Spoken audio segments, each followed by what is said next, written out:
Greetings of peace. Welcome to ShuraTV, and I'm Dr. Azar with Genesis Medical Center.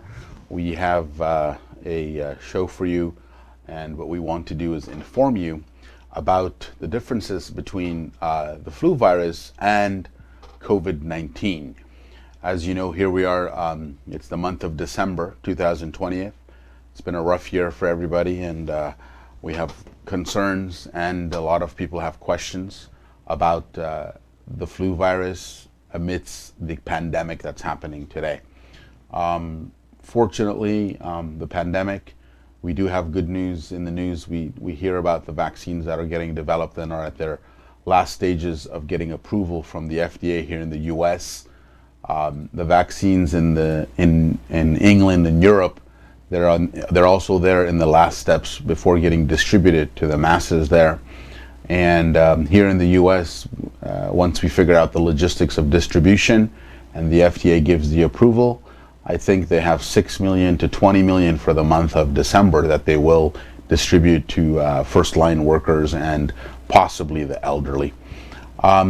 It's important for us to distinguish the differences between the common cold and common flu versus someone that has COVID-19, and we'll get into those signs and symptoms, and we'll discuss that a little, so that if you do get, God forbid, any sniffles or any cough or any fever or shortness of breath or runny nose or achy body or headaches or possibly a loss of sense of smell or taste, that you know whether you have the flu or COVID-19.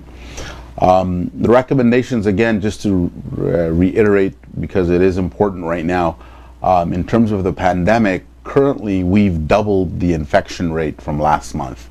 So in the month of October, from that month to end of November here, the rate of infection has doubled. So the viral load is prevalent in the community. So the precautions that we need to take are the 3 W's, right? Wash your hands. Make sure that you watch and social distance, and then also what you need to do is keep your contacts to a minimum when you go outside, outdoors. Only go for essential things. Don't go for things that aren't needed. Many states now have semi-lockdowns and outdoor gathering restrictions. Here in California, and specifically Los Angeles County, they've forbidden all outdoor activities in terms of restaurants and malls. They've all been ordered to close until December 20th. So that's kind of something that we have to be cognizant of. If you need any essential travel, anything that's must be done, you should do it. But if you're an elderly yourself and you have other young people that can do things for you, don't feel shy. Call them, ask them to pick things up for you and send you things. A lot of the pharmacies and a lot of the grocery stores now deliver, so you can call them in the morning, give them your list of groceries, or you can do it online. They'll give you a website, or you can text them, give them your groceries, and if it's your pharmacy, you tell them the order. And I know for a fact that CVS and Walgreens are delivering, especially if you're a senior. They deliver your medication, so you decrease the risk of getting out there in public. Dr. Fauci, as you know, is on the president's team for COVID-19. He was recommending that if any one of you have traveled out for this last Thanksgiving holiday, and you've met multiple people outside of your immediate family, assume that you've been exposed to COVID-19 virus. So he's recommending that you stay home and quarantine yourself. Unfortunately, we don't have the ability for everybody to go get tested in all places. That just didn't happen this year, unfortunately. So every American cannot just go and get tested like they want, because those infrastructures were not set up properly. So we don't have that. But there are testing sites that, you go, you wait 2-3 hours, and you do get tests, but then the results you have to wait for. So in lieu of that, Dr. Fauci was recommending that if you did travel in Thanksgiving and you went outside of your normal people that you hang out with or that you're with, immediate family inside your house, then you should kind of quarantine yourself and monitor yourself and make sure that you don't have the virus, the COVID-19 virus. Having said that, it's important for us to be cognizant because this is also the flu season. And typically per year, in normal years, there's about 100 million flu vaccines that are given, and that's distributed, and we do have that channel because every year that happens. And there's different strains of the flu that the flu vaccine is made against, usually 3 or 4. They pick the most common. And then, people get flu vaccines, specifically hospital workers, elderly, and a lot of the children get it. If you did get the flu vaccine, that's great. But and then if you do get symptoms currently, then you have to make sure that your symptoms aren't consistent with those of people who have COVID. And there's differences that we want to discuss. Getting back to testing, testing is it's good. We should be able to do it if your local facilities or your county has good testing sites for you, and you can get results within 2 days or 3 days. There are some same-day centers that you pay a little bit extra for, and they'll do it for you. But most of them, they make you wait. So it's better to just quarantine yourself and isolate yourself and keep safe yourself and your family. Getting to the specifics of the flu, well, of course we know that the flu virus is caused by influenza. It's a strain, and usually it's 3 or 4 different strains that become prominent during the year. And a lot of people, the weather gets cold, people are indoors, and normally people are at school in normal years. They're all over and getting contacts with other human beings, and that's how the flu virus, through respiratory droplets, gets transmitted to others. Fortunately this year, a lot of people have been socially isolating, so they're not getting flu as much, which is good. And there are a lot of people who are wearing the masks. Wear your masks. The third W. Remember the 3 W's. Wash your hands, wear your masks, and watch for social distancing. The 3 W's. So wearing the mask is very important, and people have been doing that this year. And we see that the number of people getting flu has also decreased with the wearing of masks and social isolation. So that's a good thing.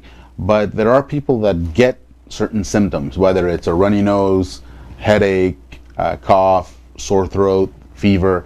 People get a mixture of these things, and they worry that if it's COVID or not. And a lot of people panic. So if you get these symptoms, don't panic. Number one, don't panic.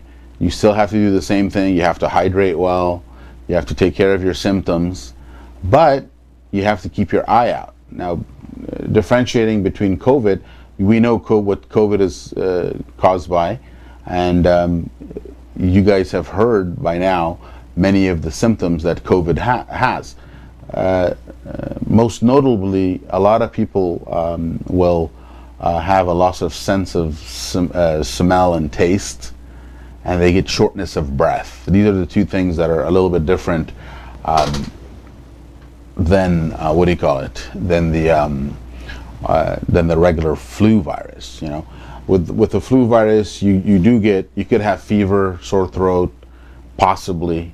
Not always though, and the runny nose can be there, but it's also absent.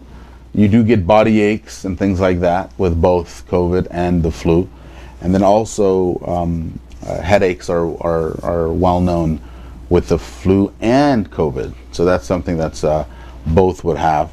The shortness of breath, unless you have some type of respiratory virus, is usually not there with the regular flu. So COVID specifically, people have reported shortness of breath. And then also with COVID, a lot of people have a loss of the sense of taste and smell. And this is a symptom that kind of remains after everything else clears up as well. So, it's important to know those things. Nothing to panic about, either one that you have, you should isolate so nobody else in your family gets it, whether it's the flu or COVID. Take care of yourself, wear your masks, isolate yourself, don't share any cups, any utensils with others, and keep that separation. If it's COVID-19, obviously, what you want to do is completely separate yourself from the family so that they're not exposed to it. That's something to keep in mind.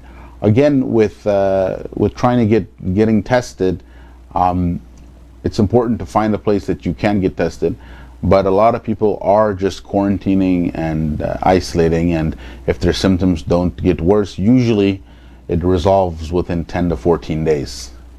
So 10 days, they get a little bit of body ache or possibly a headache. It manifests differently on different people. That's the issue with COVID-19, because a lot of people and their bodies and their immune systems, depending on different variables, react differently. So that's something to keep in mind.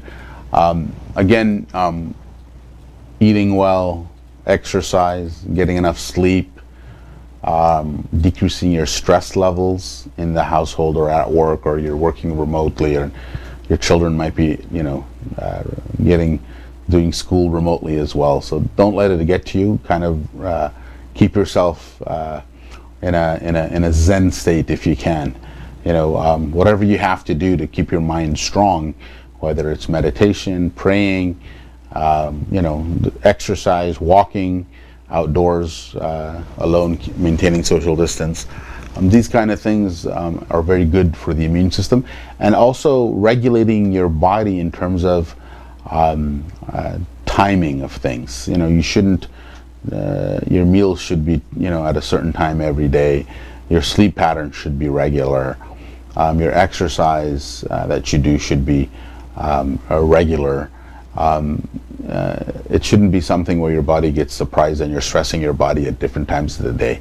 It's better to have a proper routine that your body can adapt to and get used to, rather than having stresses across the day where they're unknown and you don't, and your body is surprised by them. So this is kind of the things that you have to look at and keep in mind, and then and then the testing is always there. If you feel that you do have exposure to someone that had COVID-19, so a lot of people call in and they ask, I think someone that had a positive COVID test, we were exposed to them 3-4 days ago, and now they've had a positive COVID. What do we do? The best thing to do is isolate yourself, at least for a week to 10 days, and usually normally most people will develop symptoms within 4 to 5 days. Granted, there are people that get COVID-19 and they're asymptomatic. They have none of the signs and they're just sort of like carriers. I was reading a report that a lot of children that are exposed, they've acted as carriers for the virus as well. So protect your children and don't get them exposure to people that you don't know where they've been. It's very important to keep that clear, because they can be carriers as well. Other than that, it's very important to keep yourself in a positive state. Fortunately, the vaccines are getting rolled out. There's 5 companies again that have developed vaccines here in the U.S. The FDA is about to give them emergency utilization authorizations, EUA, what they call, so they can start distribution. United Airlines has brought from Belgium, which is the manufacturer of the, I think it's the Pfizer one from Germany. They've manufactured and they've already brought it on cold, dry ice. They've brought it across, and it's in, I think they said Kalamazoo or Detroit, Michigan, somewhere around there in the warehouses that can keep it at that temperature, and they're ready to distribute it to wherever the FDA deems to see fit first and necessary. So, we'll see some distribution of vaccines soon, and once that happens, then you'll have people that are going to be sort of safer than the rest. And slowly they say that by April, May, they'll have enough vaccines for the majority of the population. But and this is assuming that all 5 companies get the approval and get it across and out. In England, AstraZeneca has that Oxford vaccine group. They're distributing their vaccine momentarily. England just came out of a 1-month lockdown, and the lockdown there seemed to have worked. The number of cases now has dropped by 35 to 40% in England in the last month. Their goal was, the NHS, National Health System over there, their goal was before the Christmas holidays, they wanted to kind of make a dent in that curve of infections, and they've done that for now. Today's I think that's their last day of that lockdown, and the numbers have dropped by 35 to 40%, I heard and I read. So it's important, and we have partial lockdowns here in the U.S. in different cities and different states. It's important that we abide by it. It is winter time, and there are a lot of people that are getting corona and COVID-19. So it's important that we kind of abide by that and see it through, and then hopefully we'll get the vaccines out, and our seniors and at least our first line responders will get the vaccines, and then everybody else will be able to get it within the next 6 months probably, and that's a great thing. We want to. So with the social isolation, with the masks, and washing the hands, and getting the vaccine, we'll see a significant drop in COVID cases. And if you do have sniffles and runny nose and watery eyes and things like that, it might be allergies, it might be the flu, or if you had exposure and you know that you've been out and about and you've been kind of, let's say, pushing the envelope and pushing the limit, then definitely COVID-19 would be a consideration, especially if you have shortness of breath and you have the loss of sense of taste and smell. Those are telltale signs. And then also, your exposure, where you've been, what you've done, and where you've gone. So that's very important, and that's why the safest place to stay in this next month and a half to 2 months is your house, and that's the best place to be to kind of get this thing behind us. If you do have any questions, if you do have any further inquiries, you can always reach us here at ShuraTV or at my email at Dr. Azar at pamedgroup.com. You can ask your questions, or you can post them on the video, and we'll get to them whenever we can. Some things to consider in terms of supplementation during this time where it is the flu season. There are many things that you can take. Number one, in terms of diet, if you have a rich, varied diet in vegetables, fruits, grains, and it's balanced in proteins, then that's great. But like most of us here, we don't have a 100% nutritious diet that we can get all our supplements and vitamins from. So then, the recommendation is that you find some supplements specifically for the flu season. You want to increase your vitamin D, your vitamin C, and your vital proteins and amino acids. These are things that you can get. Zinc is also good for these viruses, and also a lot of people make ginger tea and black tea, ginger tea, and honey. These things increase your immunity, and there's different studies that have been done on them. So keep in mind, do those things, but also supplement with your vitamins and keep those things up, and also vital proteins, which are the amino acids that your body needs to function. Glutathione is another antioxidant that we recommend to people in our facilities when they come in, and some people elect to take that IV, where it gets 90% absorbed in their body, and they get an IV immune boost, they call it, IV immune boost with vitamin C and glutathione and other amino acids in there. So these things you can do. We have a facility in Irvine that you could go to. Doctors will see you there and assess you and give you the appropriate care that you need. If you have any specific questions, you can always ask your doctor. and you need to be the driver of your health, especially in these times. You have to kind of advocate for yourself, or for your parents, or for your children, or for your colleagues, depending on who you are, where you are, what your situation is in the context. So it's important that we be aware and educate ourselves on these things, and look forward to pushing the curve and getting rid of these viruses and preventing them from getting them. I thank you with that, and hopefully we'll see you another time on one of our shows. And thank you very much. You have a nice week and stay safe and healthy.